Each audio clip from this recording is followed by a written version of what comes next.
अविरत धूप के नीचे रमेश अथक रूप से अपने छोटे खेत की जुताई करता है। उसकी चाल स्थिर और दृढ़ है। सीता आती है, हाथ में एक लंच बास्केट लिए। रमेश के कठिन काम के लिए राहत का एक पल लाती है। बच्चे गौरी गाय के पास खेलते हैं। उनकी हंसी दिन के श्रम के लिए एक खुशहाल प्रतिवाद है। रमेश रुक जाता है।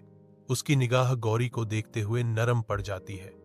आदमी और जानवर के बीच एक मूक बंधन साझा किया जाता है। रमेश के विनम्र घर की छाया में एक ही बल्ब की मंद रोशनी संघर्ष करती है, जहां गरीबी के बीच प्यार और लचीलापन खिलता है। रमेश और सीता प्यार से अपने बच्चों को खाना खिलाते हैं। हर चम्मच उनके अटूट समर्पण का प्रमाण है। अपनी परिस्थितियों के बावजूद परिवार के चेहरे खुशी बिखेरते हैं। उनका बंधन अटूट है। नंगे बल्ब लंबी नाचती हुई छायाएं डालते हैं, जो उनके जीवन का एक तीखा लेकिन कोमल चित्र बनाते हैं। हमें गौरी के दूध के लिए आभारी होना चाहिए। यह हमारे जीवन को बनाए रखता है, रमेश कहते हैं। उनकी आवाज कृतज्ञता से भरी हुई है।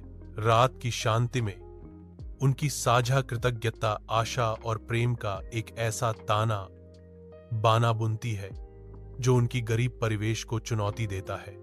असहनीय धूप के नीचे गांव मुरझाया हुआ है, जिसके खेत ग्रामीणों की निराशा को दर्शाते हैं। गांव वालों की गुहार हवा में तैरती है, गौरी को बेच दो रमेश, यही एकमात्र रास्ता है।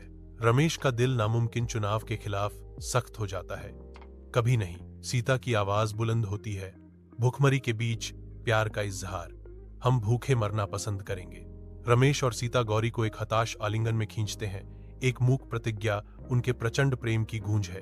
उनके आलिंगन में अटूट सुरक्षा का वादा उनके भाग्य को सील कर देता है।